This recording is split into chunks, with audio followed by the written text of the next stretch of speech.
Et donc, on va passer maintenant, avant la session de clôture, à l'appel aux citoyennes et aux citoyens que je vous avais annoncé ce matin, et donc qui va nous être présenté par notre grand chef, Daniel Lago.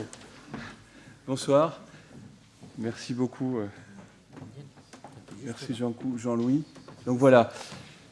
Vous savez qu'il y a régulièrement des appels qui sortent et qui sont... Alors il y a fois des bons appels, des fois des mauvais, des fois des très mauvais, parfois des très bons. Mais il faut toujours essayer d'aller vers l'exercice de faire un appel, parce que c'est une façon de laisser une trace aussi sur l'état d'un moment. Et donc on a passé pas mal de temps au niveau du collectif pour travailler sur un appel et qui résume un peu ce qu'on veut faire et d'aller plus loin. Et donc, comme vous l'avez vu, on pense qu'aujourd'hui, une des étapes essentielles dans la transformation qu'on doit faire aujourd'hui, c'est l'implication des citoyens. L'implication des citoyens, elle se fera au niveau, bien sûr, des choix qu'ils vont faire dans leur vie, des choses comportementales, mais les citoyens, comme on l'a vu, sont extrêmement importants. Ils influent sur les politiques, ils influent sur tout. Et donc, pour nous, mettre au centre, non pas des débats, faire de l'action. Donc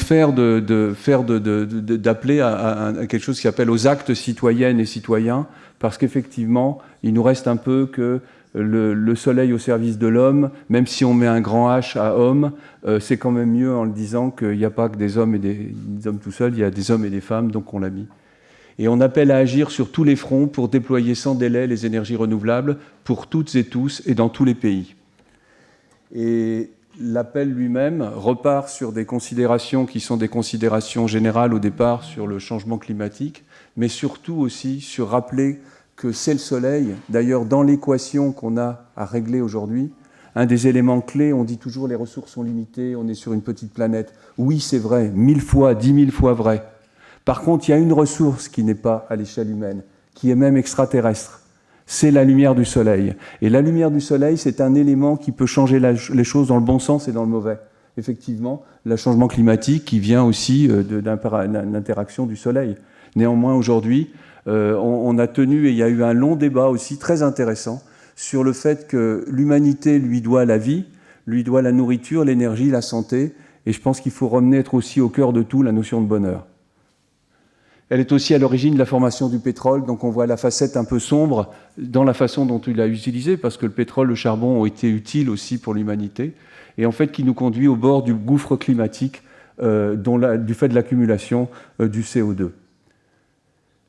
Donc on doit faire face à un dérèglement climatique. On a eu aussi beaucoup de débats sur le caractériser, fulgurant, pas fulgurant, comment. On a choisi le terme fulgurant, qui en résulte et à son cortège de catastrophes déjà en cours et qui n'ira qu'en s'aggravant si nous ne réagissons pas de façon urgente et collective. La solution n'est pas de creuser toujours plus, mais de lever les yeux à nouveau vers le soleil et nous tourner vers les énergies renouvelables qui en sont issues. Qu'elles soient directes ou indirectes, comme la conversion photovoltaïque ou thermique, ou indirectes comme l'éolien, l'hydraulique, la biomasse, auquel il faut bien sûr ajouter la géothermie. Et comment agir? Comment aller plus vite? Et on l'a vu aujourd'hui, il y a énormément de volonté dans tous les secteurs de la société. Ça va des chercheurs, ça va aux industriels, la finance aussi qu'on a citée, la recherche bien sûr. Est-ce qu'elles seront à la hauteur seules, chacun dans son silo, pour porter l'accélération indispensable? En fait, nous pensons qu'un élément essentiel à sa réussite reste à amplifier. Il s'agit de l'engagement au cœur de la société des citoyens eux-mêmes. Ce sont eux qui bâtiront les fondations les plus solides pour réussir la transition énergétique et écologique.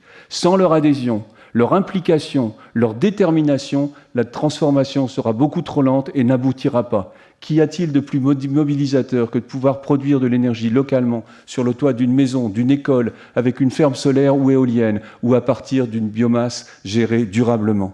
Et enfin, j'ai enlevé un ou deux passages qui sont dans le texte. Je viens directement à la conclusion. Nous appelons à une mobilisation collective sans précédent des citoyens au niveau mondial, à des collaborations ou des coopérations renforcées à tous les niveaux de la société, avec l'ensemble des forces économiques, sociales et politiques, l'éducation et la recherche. Nous demandons au gouvernement de prendre la mesure de cet engagement citoyen et de mettre en place le cadre politique et économique qui permettra d'en amplifier les résultats. Nous devons agir ensemble sur tous les fronts pour déployer sans délai les énergies renouvelables pour toutes et tous et dans tous les pays. Merci.